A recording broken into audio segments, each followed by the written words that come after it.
Hey Squishies! Welcome back to Undertale Genocide Run Episode 3. I realize that you haven't seen Episode 2. That's because there was an accident with the footage and I lost it all. I'm really sorry about that. I tried to recover it. I got garbage files when I attempted it. It's gone for good and I'm sorry. So rather than try to fake a reaction or something, or rewatch stuff we'd already watched, decided to just move on with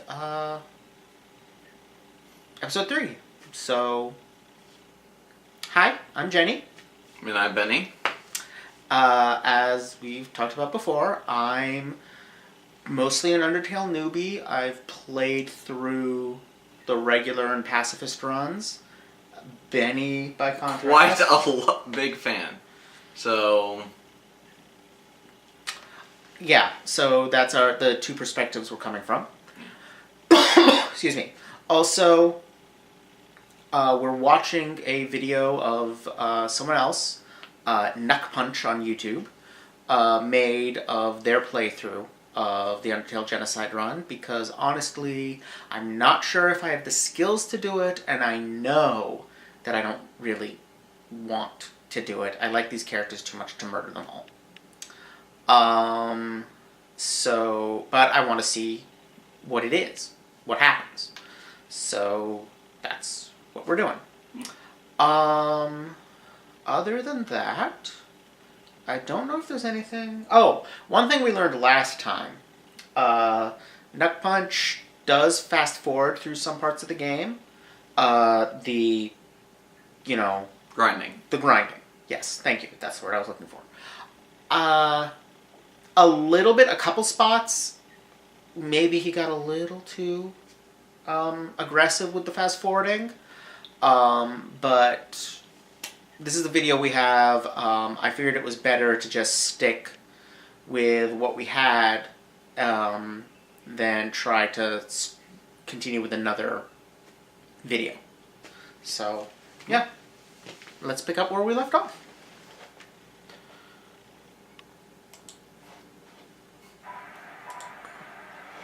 I remember this bit with the umbrella.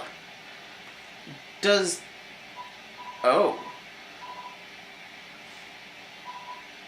not having an umbrella really make a difference?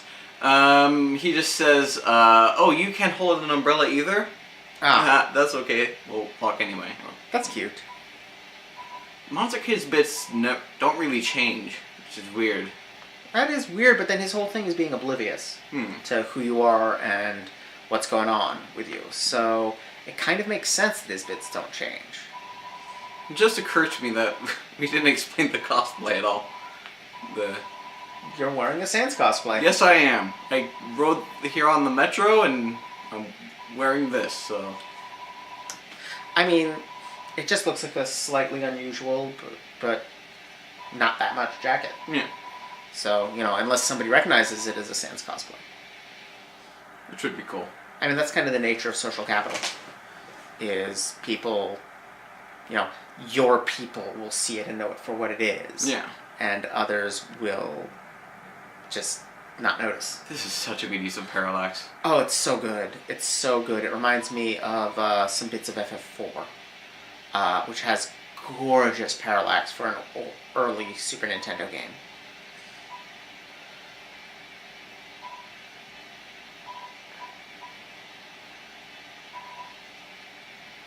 Okay. And we use the kid as a stepping stone. That's different. That is.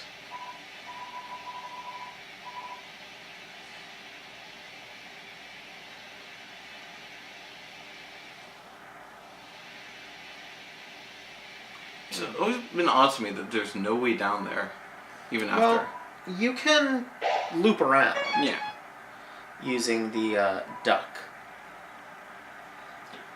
No, there's still the odd fact that, like you're supposed to go on a walk at the end of the pacifist, and yet there's an area in a hot land area here that you can't really get past. Yeah, but you go around. You can go around and come back from the other side. Yes. God, this bit has stressed me out. I remember your reaction. Like, all of a sudden, like... You were panting heavily after each one of these. I mean, it was rough stuff. This is a panic-inducing segment. The music, the rhythm of the stabbing, you know, the way Undyne's been built up.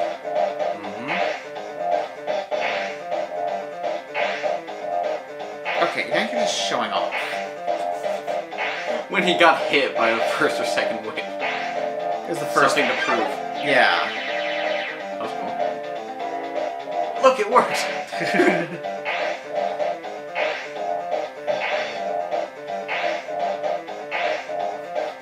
Battery's just really confused about where to go. I mean, this is a hard bit to get through. Like, there's a lot of false turns.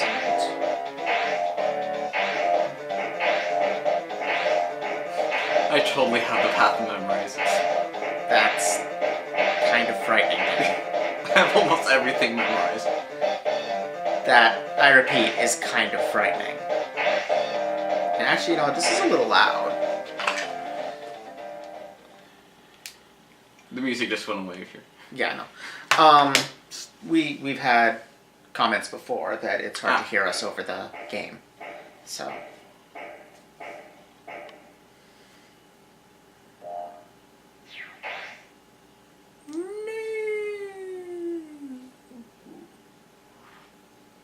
The sprite rotating always got me thinking of, like, about the graphics and how it's technically 8-bit and yet not really. Yeah, it does a lot of stuff that would have been difficult to impossible in an 8-bit game. Yeah. Also, a lot of the music is 16-bit. Yeah. Frankly, it's more like a 16-bit game than an 8-bit game in a lot of ways. But even then, some of that sprite rotating stuff would be challenging.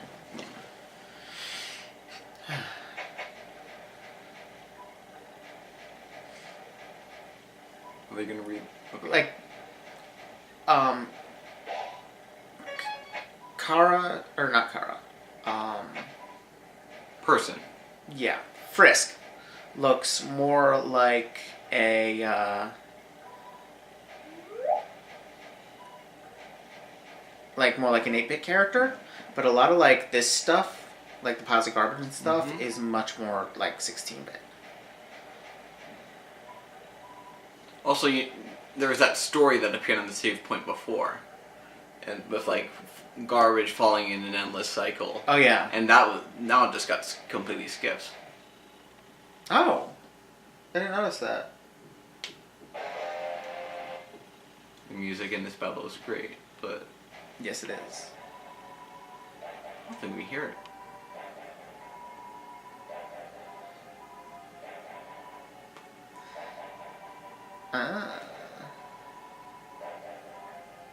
Oh.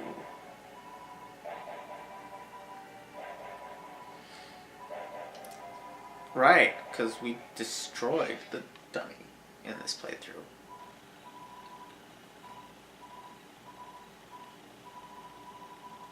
Mannequin levels.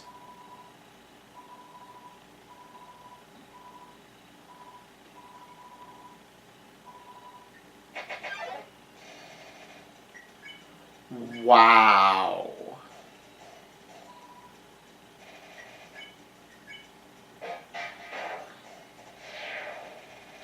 That's messed up. Genocide route is evil. And Bird Hey, is Bird here. is gone. No So you way back. can't go back. No turning back once you're on this path. I like the symbolism of that. Mm-hmm. Once you're this far down the genocide path, there's no turning back. I've always been meaning to research for myself what happens if you abandon it. Abandon a genocide run? Yeah. Like start out genociding and then Yeah. like... At different points too, because... Yeah.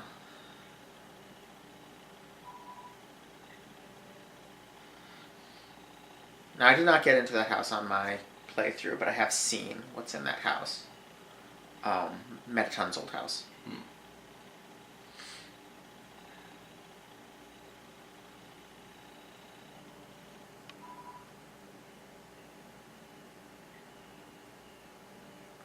Trying to get attacked? Yeah, why did they do that? Because there was no attacks in there. This sounds... Oh, you're going to like this. Wow.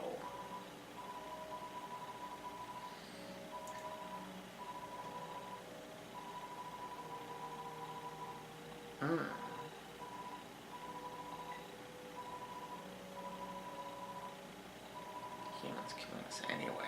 Wow.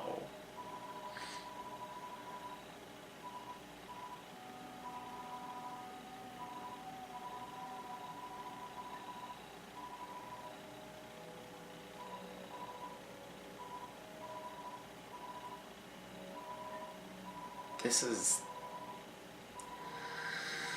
Wow.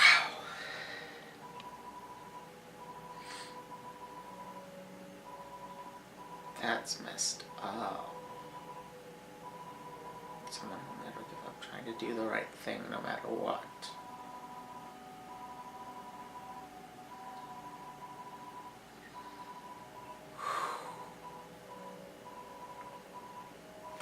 It's interesting which characters, like, that was kind of meta. You can't hurt him in the shop window. Yeah.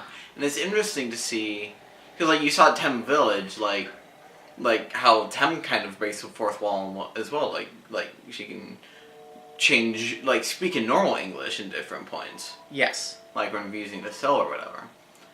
So it's interesting that, like, they kind of have a little bit more understanding or power within the world. Yeah. That is an interesting point. Over than Burger Pants, who just feels powerless. Oh, yeah. And speaking of Temmie...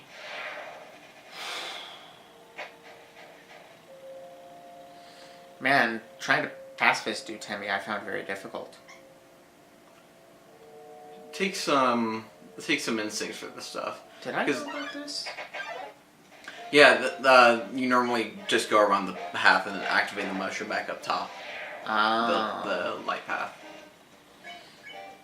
Like, Moldsol is literally doing nothing. Oh. Now it's doing something. That's right. I remember how this goes.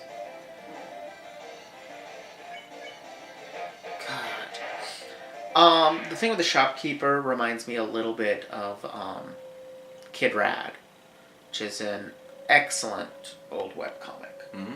Probably doesn't work anymore. It made very heavy use of some of the HTML tricks. Like blinking? The most hated tag of all time? It actually found really clever ways to use that. Oh, cool. To actually do interesting things. It was a sprite comic that actually used sprites for their original purpose. Which is to say that it could reuse them and use like HTML tables to position them. And, yeah, it was technically very clever. The net result of this was that like the entire run of several years run of the comic was like a meg. But it was also really cleverly written, and one of the characters that eventually shows up is an RPG shopkeeper. He has no lower half; he's just a torso and a head because that's the only sprite. And slow down music. Yeah. And his power is that he has an unlimited supply of every item that his shop sold.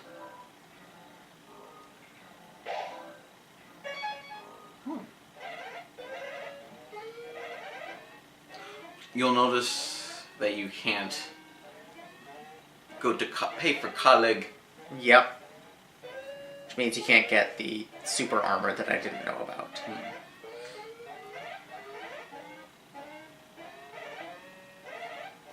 I was so scared for them. Yeah, is that going to be a battle?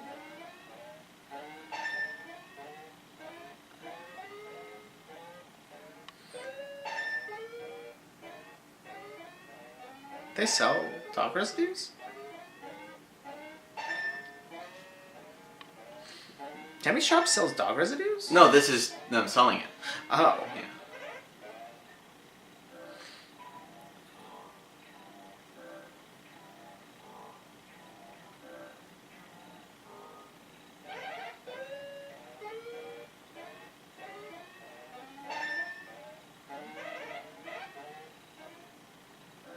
I don't understand what they're trying to do. I guess make money for some reason. Why would you make money though? Because part of genocide is you have more money than you know what to do with. Because There's nothing to do with it. yeah. And they didn't buy any equipment at the at Gerson's place either. Yeah. Possibly because they were full up. Maybe they were just trying to make inventory space. Now Moldbig is just Yeah.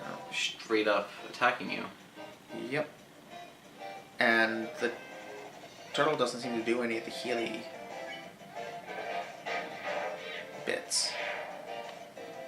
You know? You know what I mean? The green ones? But wait, elaborate? Normally mixed in with the turtle's blue Oh, attacks are green ones. I think that's when you like offer for like clean act, yeah. Okay. And also it's two person battle stuff is different from one person. Oh, there we are.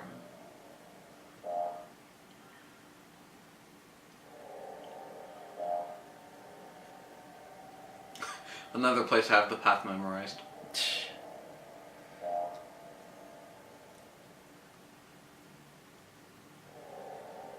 Interesting, that doesn't seem to be oh, it is fading, okay.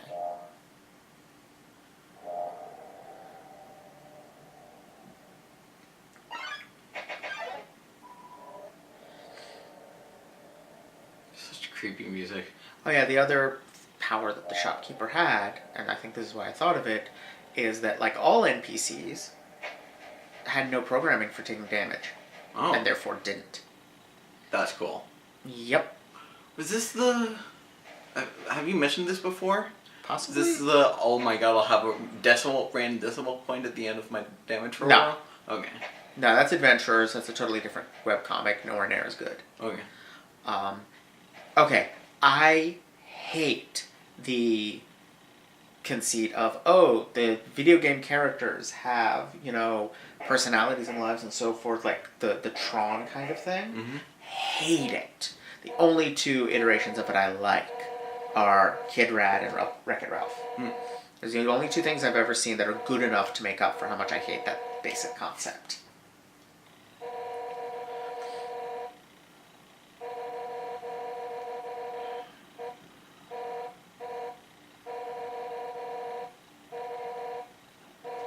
This seems basically the same. Mm-hmm.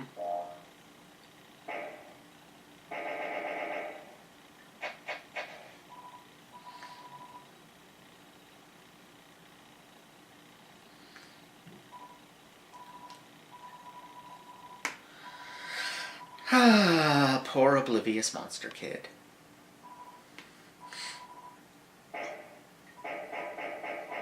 Yeah, like this is Undine saving that kid's life. Yeah. You know? That kid's been hanging around with a serial killer. Yeah.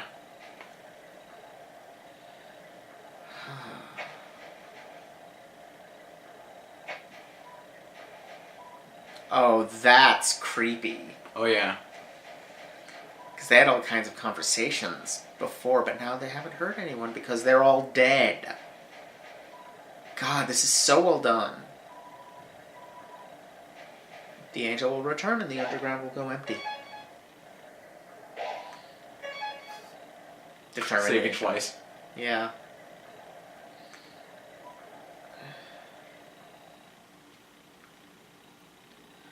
Oh god, they're just gonna leave the kid to fall, aren't they? Also, slow walk. Well, it's a scary bridge.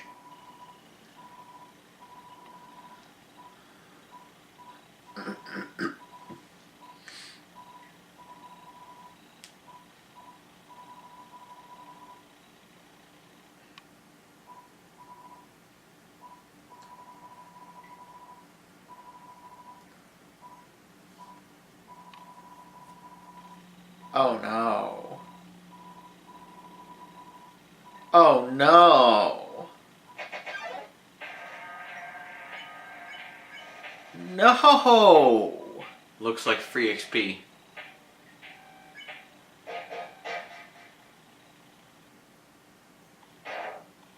Whoa.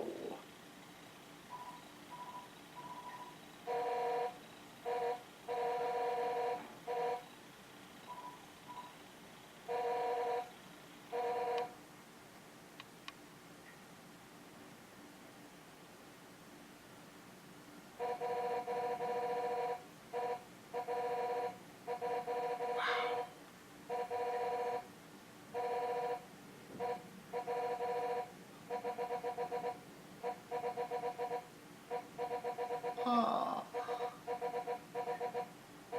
I She sacrificed herself to save Monster Kid.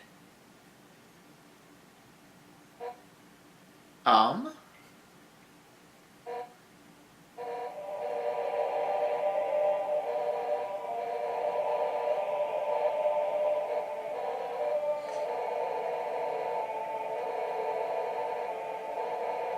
Undine is... Undine is the hero the turtle guy was talking about.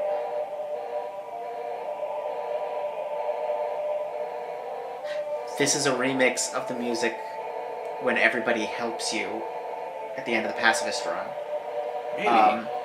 When Flowey has all your friends captured and they're...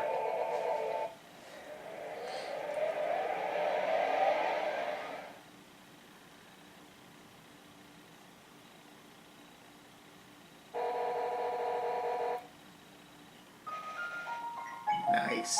Undyne the Undyne. Whoa.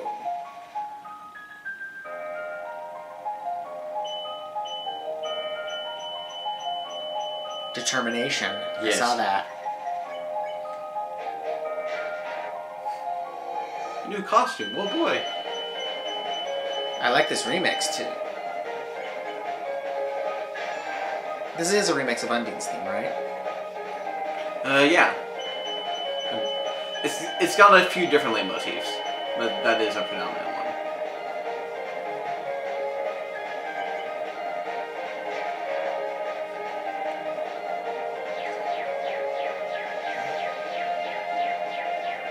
Also, look at the damage. That was one hit. Wow. So, this is the first real challenge you have. And it's one of the few instances in the game, well, I massacred that word, in which the equipment you use really matters to help you get through. Oh yeah? Because, like you need every bit of help you can get for this. Whoa!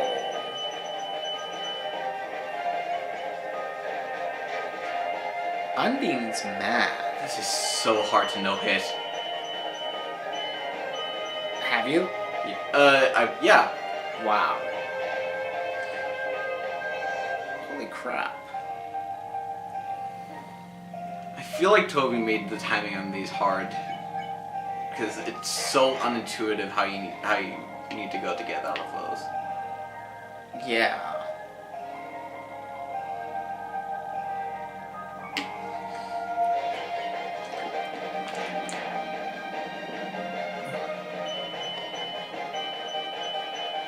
This fight has gone rather underrated by the community. How do you mean? Well, I mean, like, nobody's really, like, spoken negatively of it, but it's like Conway's Game of Life, how it's, like, he has lots of impressive accomplishments, but the one thing that everyone knows, and, like, it kind of gets overshadowed by the community favoring other stuff. Gotcha. These are hard. Oh god, I can imagine. Because the timing is so split second, and yet you have so little feedback. Yeah. Wow.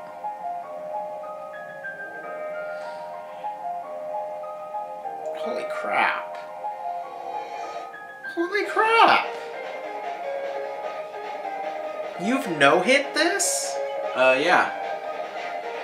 So here's the thing. It's really hard your first time through, but if you do Genocide run a second time, everyone says, and I agree, that it's much easier when you actually know what to expect instead of or figuring it out for yourself and seeing it for the first time.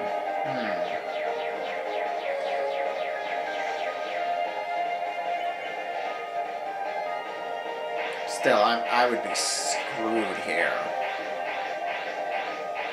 I would die so many times before I got through. I remember how many times I died on Asgore.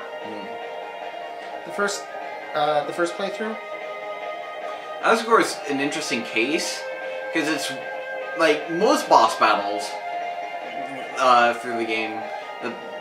They each have they each turn your soul a different color, and they have a different battle mechanic.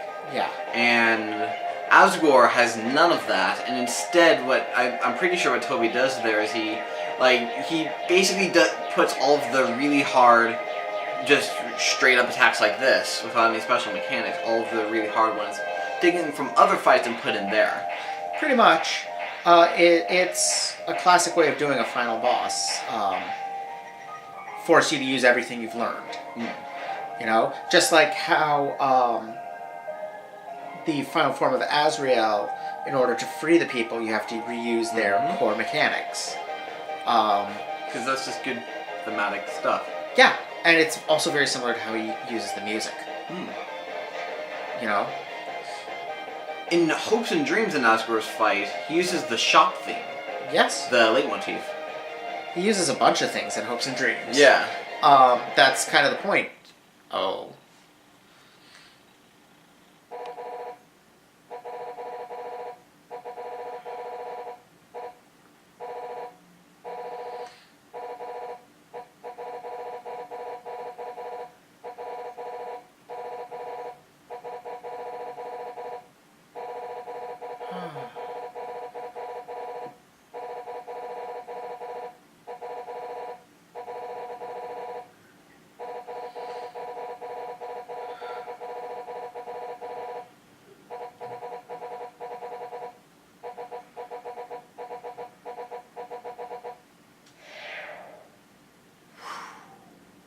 That's rough.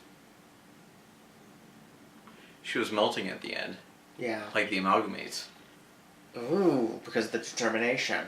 Because a normal monster body can't handle it. Yeah. Huh. That's a nice touch.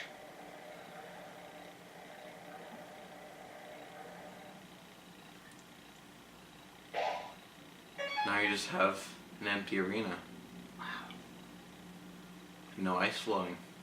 Yeah. Oh, because the guy tossing it is And the sign is inactive. welcomed.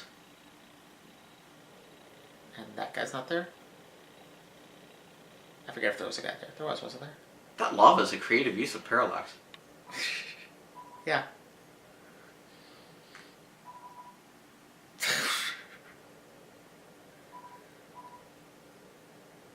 Why? What are you doing? Experimentation.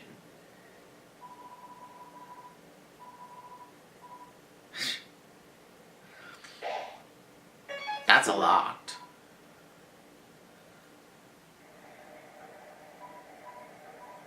Huh, the Riverman is still there. That's interesting.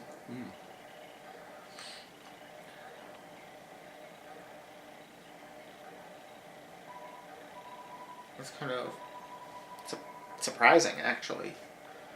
It implies that he's something else. You know?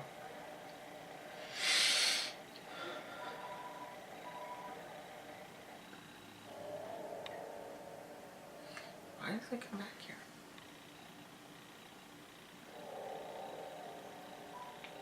Nothing for you. And Monster Kid isn't standing there either, but I don't know if that's the usual thing. No in. But nobody came. Oh, crap. You can just rob it.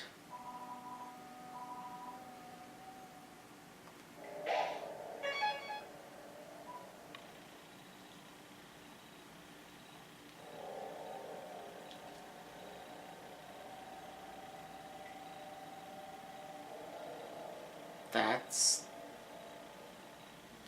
I don't know why I find that so disturbing. I think it's because being able to steal stuff like that in RPGs is so rare.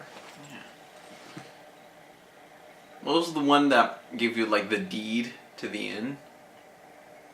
Like, there's a spell string that was forgery and you got a deed to an inn. Oh, Star Ocean 2.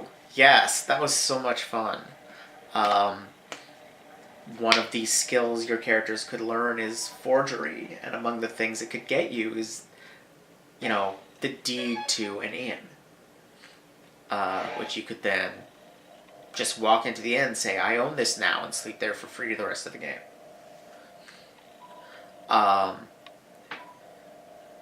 Could also get you a stock certificate, which would just cause you to gain money with every step. It was a really powerful ability. Whoa, no Alphys, just Metaton.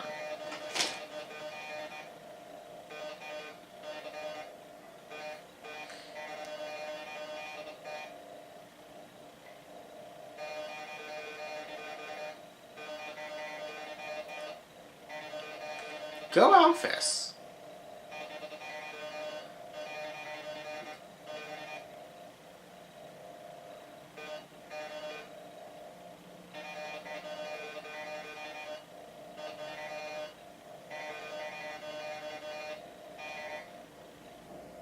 Huh. So there's no fight there at all.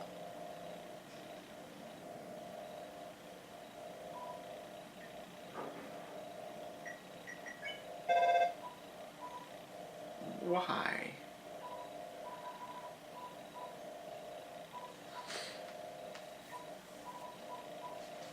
This seems unchanged.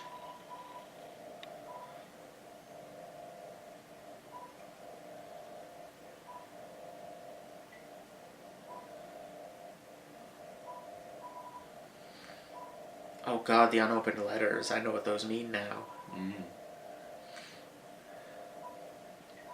Yeah, nothing here seems changed at all.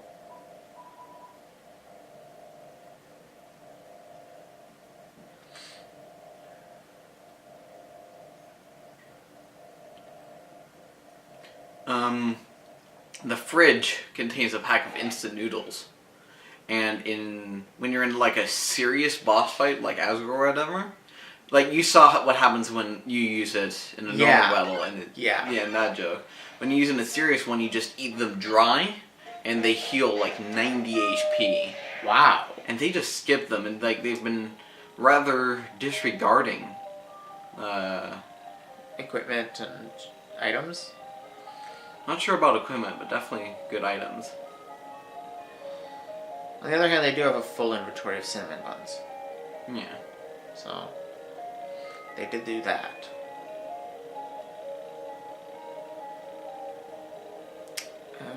I'm just keeping half an eye on the time.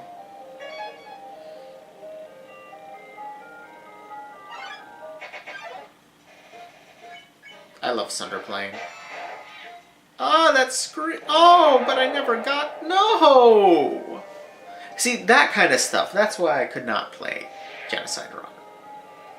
That one is really meant to make you feel.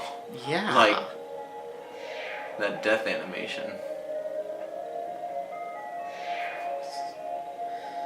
We'll get there eventually. There we go.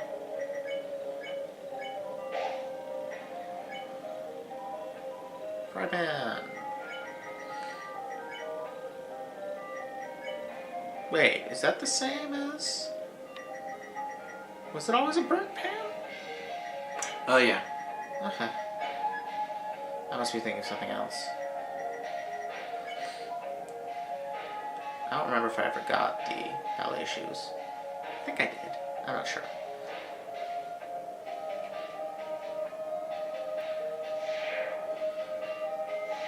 Well, I guess they're grinding. Or maybe just sitting. Yeah. Maybe both. Pyrope was a hard fight. I remember that.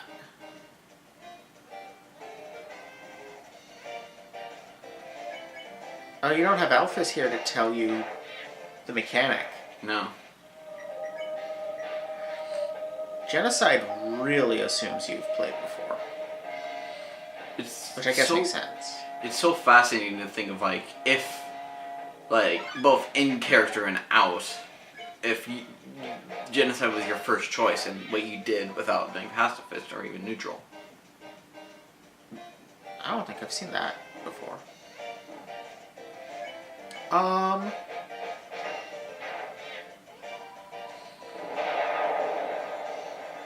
Yeah, that is interesting. I wonder if there's anybody out there who's done a blind one where they ended up on Genocide Run. Thing is, Genocide Run doesn't it require some things that are kind of not obvious? Like the grinding. Yeah, well, keep in mind that when starting a Snowden, it points you in the right direction with 14 left and such. True. But in the ruins, there's enough there, and they get far enough between that unless you're really interested in grinding and killing every single enemy to become as strong as possible, then it's probably not going to happen. Which is how some people play RPGs. Yeah. I don't know if Genocide was ever actually acknowledged. I think that because people probably played through wondering what happens if I kill all the enemies in the ruins and then keep on going, and then it puts you on there. Yeah.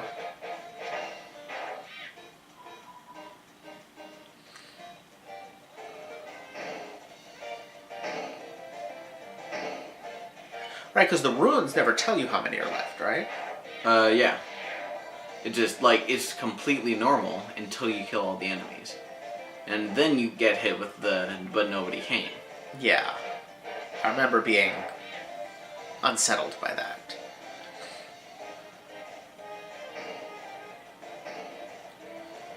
Yeah, I remember having a really hard time with the pyropes.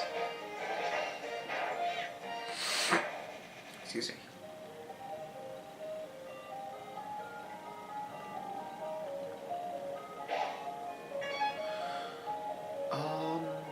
I expect them to start speeding up soon. Probably. I mean, they accelerated through Snowden. Oh, the beams are off. Because Alphys isn't trying to prove her usefulness to you. Exactly.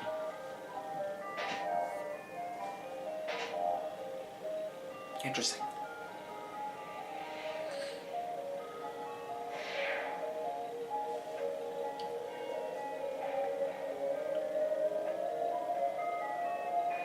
This is still in there.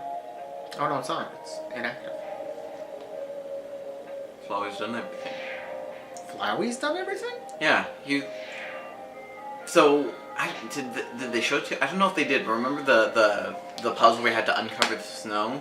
And then the map of the area that would show you where to go? If you try to go to the switch, then you'll see that it's been compressed with vines. And there have been various other puzzles like the water seeds. Flowey's been clearing your way. Huh.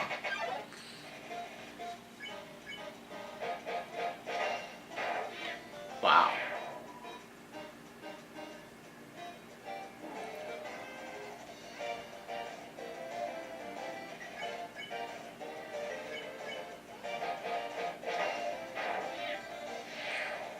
That was short and brutal. So the thing with the two-person encounters, is that if you kill the person that's first, then the second person, that when they come in pairs, just kind of goes into a rage and starts being really, really mean to you. But if you go to the second person and kill them first, then the first person just kind of gets sad and gives up. Huh. Like with the puppy where they normally have the wheels rotating instead of just does a single heart that falls to the ground. It doesn't even get anywhere close to you. Wow. That's really interesting. I kind of like that. I also note that we're at about 40 minutes. This seems like a good place to stop this episode. There's one more thing that's about to happen, and I think that'll make an excellent end. Okay. What? They blocked off the entire second floor. What was on the second floor? I don't remember. various different things. Because the top floor was like the hotel. Yeah. Well, the top floor is bake sale, then puzzles, then Muffet, and then play. And then you get to the hotel. Yeah. So this seems like a good place to end it. Sounds good. Right on the cusp of, I assume, of Muffet, though I noticed they have moved around some enemies. But yeah. And it looks like one more episode. Yeah. Because it looks like there's 48 minutes left on the video. So next one should be the finale. Should be the finale. It's going to be a season of Sherlock. It's going to be 4 episodes and we're done. 4 episodes, one of which is missing. Yes. So it's a thing, as we said in the first one. Yeah, this continues to be really interesting.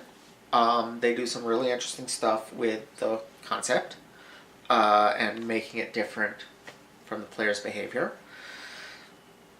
I continue to be very impressed with this game. Thematically, I find Genocide Run so far rather less interesting. Which is kind of a commentary in itself.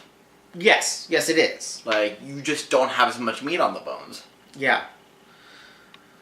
So many bones. Just a pile of skeletons. I like that. Dust. I like that analogy. And dust, because that's what monsters become. But yeah, as always, thank you for joining me for this, Benny. Yep. And I guess we'll be back next time with the finale. So, anything else you want to say? You can see my website in the description for Undertale related stuff, because I've gotten that up. Benny.blue. Yep, so check out his website, link in the description. And your Patreon. As always, my Patreon. Don't forget to like, comment, subscribe. Check out my Patreon for early access to Let's Plays, blogs, vlogs, and more. And we'll see y'all next time. Bye!